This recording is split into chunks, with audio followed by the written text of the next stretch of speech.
Town Bank Mortgage, NMLS number 512138, is an equal housing lender. This podcast is for informational purposes only.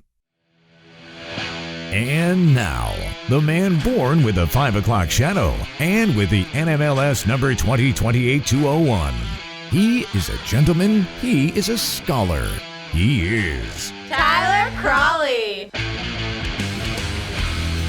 Welcome, everyone, to the Tuesday edition of the Markets and Mortgages podcast. I am your host, the aforementioned Tyler Crawley. And, well, it's actually kind of a busy show sometimes on Tuesdays, you know, it's a little hit or miss with regards to data. Obviously, we're going to be talking about the latest data from Altos Research, inventory level home prices. We're going to talk about that. But the big report on Monday was from Black Knight, looking at rate locks, which, as you all know, is one of my favorite metrics when looking at mortgage demand, because every week we get data from the Mortgage Bankers Association, which I love talking about it here on the podcast. But the rate lock data is a little bit more accurate on what is actually happening with demand, I think, because, you know, rate lock's a little further in the process and, you know, versus just, you know, applying and maybe you weren't really going to buy or not. So I think rate locks give you a better idea of what is really happening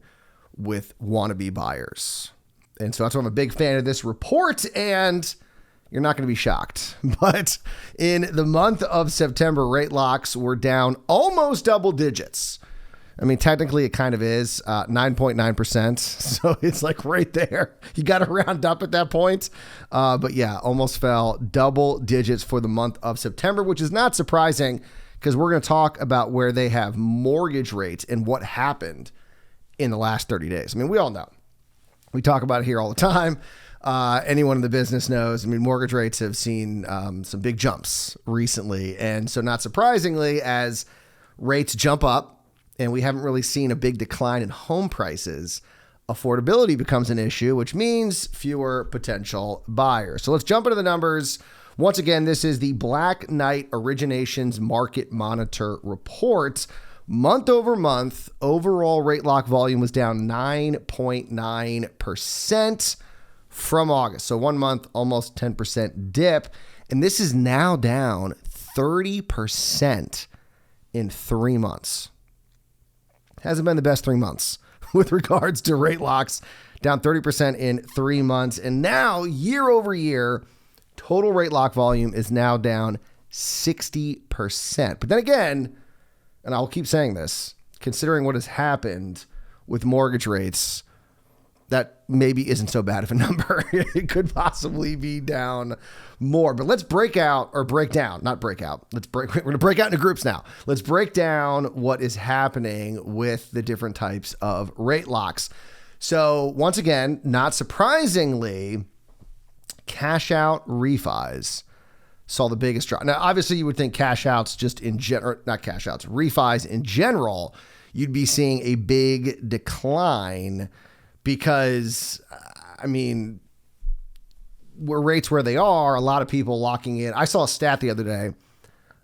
I can't remember where it was. It was on Twitter. And it was like 99% of active mortgages are under where the current 30-year rate is.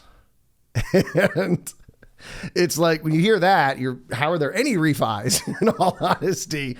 I mean, I guess unless you really need the money, but I mean, people don't. I mean, cash out refis fell 26.2% month over month, just in 1 month, 26.2% drop. They are now down 78.8% year over year.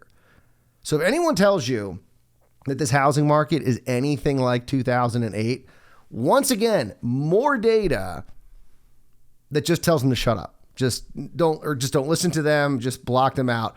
Because remember what was happening in 2008 was everyone was doing cash outs and they needed the money. They were way over, leveraged. They needed money any way possible. They're doing cash outs to buy other homes. No equity existed. And what we're seeing in this housing market is a ton of equity and not a lot of cash outs. And so that is a good sign for the stability of the housing market. Now, purchases were down 7.6% just month over month. They're now down 29.4% year over year, which I will continue to, once again, harp on, down 30% year over year. That's a big drop. I mean, if you remember at the beginning of 2022, the projections were, I think it was from the Mortgage Bankers Association, that we were going to see more purchase originations this year than 2021, which is pretty amazing because 2021 was like a record year after the record year of 2020. So they were projecting 2022 to be a record year. That clearly has not happened. Nobody thought rates were going to do what they are doing, but still only down 29.4%, I think is telling that there's still massive demand out there and people still feel confident in the housing market. Now, refis, that's rate term refis, were only down 0.1%, which sounds kind of crazy, right? Like, how is that not down? Well, it's because it's already down so substantially. It's down 93.3% year over year. There's just, there's a level you're not going to reach 100%. And there's always going to be refis happening, because of divorces, deaths. I'm sure there's another reason that I can't think of right now, but there are reasons why you would have to refi. And so those are always going to exist that are just not impacted by rates. The normal refi, of course, are gone. They're gone. And so what we are seeing are the sort of required refis. And I guess they're always going to be there. And so you're just not going to see a lot of movement, at least towards the negative with regards to rate term refis. Now, here is another stat that I think is important that also, once again, shows the stability of this housing market, and that is credit scores. Credit scores continue to remain high. There's a lot of worry out there that mortgage companies concerned about volume dropping off are going to drop their standards. They're going to find some way to get these people in, and it's not happening. It has not been happening. And once again, another report, this one from September, it's not happening. Rate term refinancing saw the average credit score actually jump 5 points to 738. That is actually 2 points higher than 1 year ago. Purchases saw zero change month over month and year over year with an average credit score of 730. And cash outs did fall. They had the lowest score, 2 points to 693, which is down 36 points year over year. So cash outs, they have seen that drop below 700, but still staying in the very high 600s. Meanwhile, purchases and rate term refis are pretty solid in the 730s. So you're not seeing that deterioration where, back in, anyone that wanted a mortgage could get one. They didn't care. The lower the score, the better in some cases. You're just not seeing that. So you're not seeing mortgage companies dropping their standards in order to get volume, at least not yet. We've heard about products and other things out there, what other companies are doing. We will see. But right now, you're not seeing it. In fact, the average credit score for a conforming mortgage product was 747. That was unchanged from last month and a year ago. 747. That's pretty good. It's more than just a plane. It's the average credit score in the month of September. So let's get to, of course, the elephant in the room, which, and I think at this point, this might actually be bigger than an elephant, are mortgage rates. And so mortgage rates, according to Black Knight, this is where they had mortgage rates at the end of September. They had the 30-year fixed up 91 basis points in 1 month, almost a full point, to 6.72%.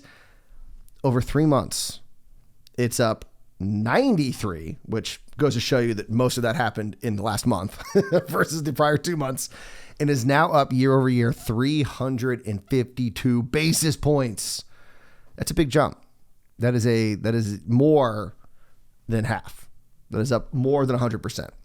So that gives you an idea of why you can see this rate lock volume dropping off. And like I said, with that big of a jump, it's surprising that number is not actually bigger. Now, Scott Happ, who is president of Optimal Blue, said in a statement that skyrocketing rates and affordability concerns are forcing a pullback of home prices. Obviously, in some of the hotter markets, we've seen a bigger pullback. Other places, smaller of a pullback. He said, quote, home prices are pulling back in a growing number of markets, but across the country, affordability remains a challenge. This is likely one reason why non-conforming loans gained market share, and we saw an increase of the average loan amount. The decline in purchase lock volume bears this out as well. Purchase lock counts, which exclude the impact of soaring home values on dollar volume, were down more than 10% from 2019 levels, making the third consecutive month that number of purchase locks has fallen below pre-pandemic norms. I mean, it's very bizarre. I mean, there was actually kind of a great podcast out by Odd Lots. If you guys listen to that, that's a great podcast from Bloomberg. And it's, Adam Weisenthal and Tracy Galloway, I think. They were talking about, this jump in, mortgage rates and, what's going to happen to housing. And actually the guy, I can't remember who they were talking to, but he was actually arguing that you're not going to see as big. He was only arguing like a 3% dip with regards to home prices, and which is a lot smaller than what other people are projecting, anywhere from 10, 15, maybe even 20%. And his argument is that, people are locked in. What do they call it? The gold handcuffs. They're locked into these homes and they're not having affordability issues. The people who are having affordability issues are the people that want to buy a home. People that already own a home, and especially if they bought it 2 years ago, they're sitting pretty.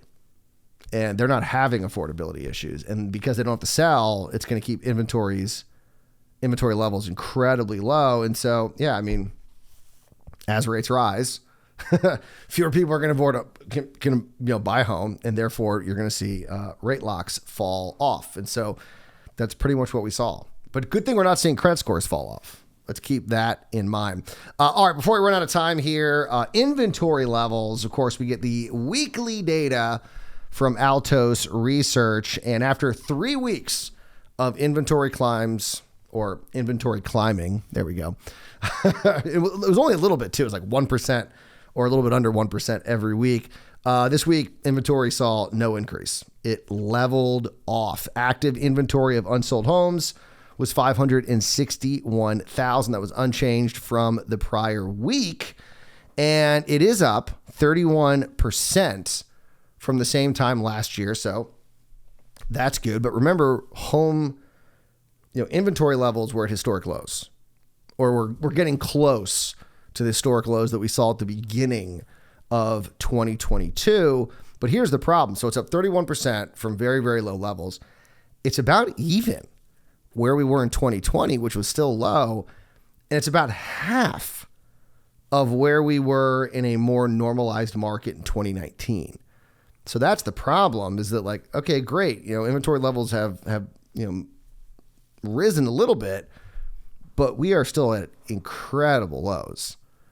And we're still almost half of where we should be in a sort of normalized market, which is creating more problems. We got affordability issues. We have inventory issues. It's just, it's crazy time right now in housing. With regards to home prices, the median price of a single family home fell slightly to $434,000. Mike Simonson, CEO of Altos, is now projecting that the median home price could end the year at around $400,000, which is $10,000 less than what he was projecting last week. And I'll give Mike Simonson credit. I mean, this guy sort of lives by the John Maynard Keynes rule, which is when the facts change, my opinion changes. What do you do, sir? I mean, he updates his projections pretty much every week. I mean, 1 minute he's like, inventory levels are going to be here. They're going to be lower. And same thing happened with home prices. He's like, here's where we're going to end the year. All of a sudden, it looks like home prices might be falling a little more than he thought. Changes his projection.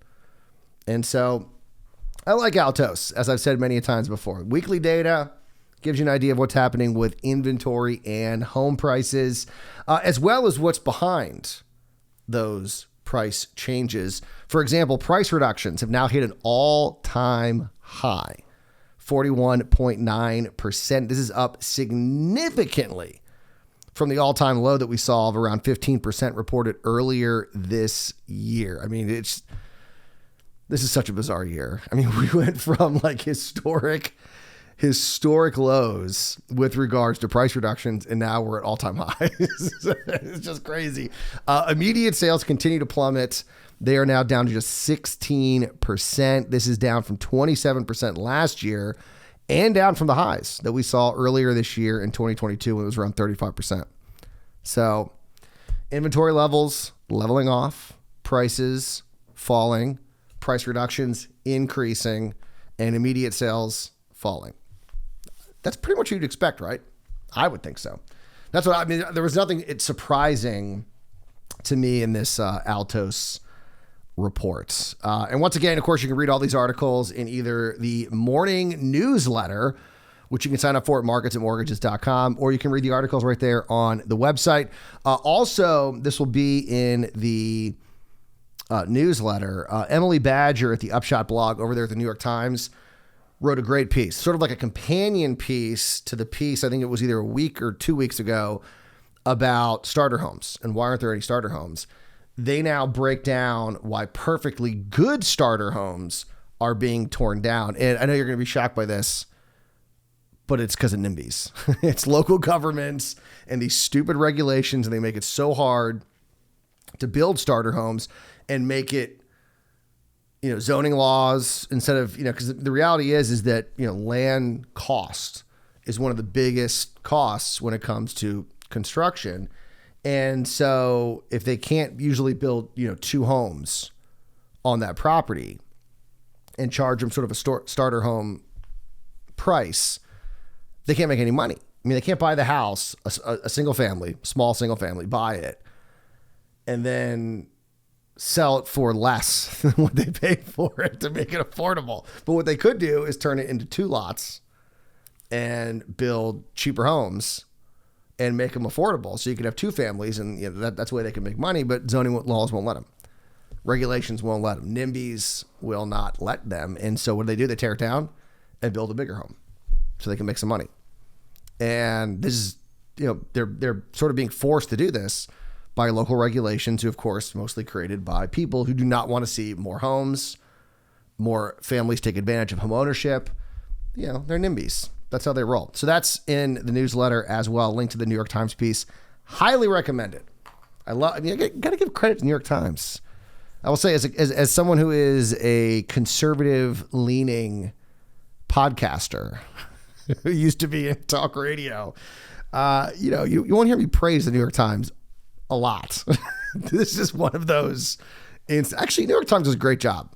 Like, their op-ed page is garbage, but their reporting is pretty good. And here is an example of that. So that's in the newsletter. Go there and check it out. We are officially out of time. I will talk to you guys tomorrow for another. It's a busy week this week. And here's something weird. I know I'm going over my allotted time, but whatever. CPI is coming out this week. All eyes on inflation data, but it always is CPI and then PPI. This week it's PPI and then CPI. Now, maybe I saw it wrong. I was on the site I always look at for my trading economics calendar. And I mean, I'm looking at it right now. They have PPI coming out before CPI. Maybe I should try another website and see if it's just, whatever. Here we go. Here's the Market Watch economic calendar. No, look, they got PPI too. It's so weird. I've never seen that before. So we got PPI on Wednesday. We got CPI on Thursday. And then we got retail sales on Friday. Also on Wednesday, we got mortgage demand as always, but we also got the FOMC minutes from their last meeting. So kind of a busy week, kind of an important week. There we go. Especially with regards to inflation data, which of course is important. I know the Fed looks at PCE, but this has an oversized impact on the way people feel and look at inflation. So we will be talking about that on later this week. But we got to go. You guys enjoy your Tuesday. We'll see you back here Wednesday morning for another edition of Markets and Mortgages. And remember, as always, do not wait to buy real estate. You buy real estate and wait.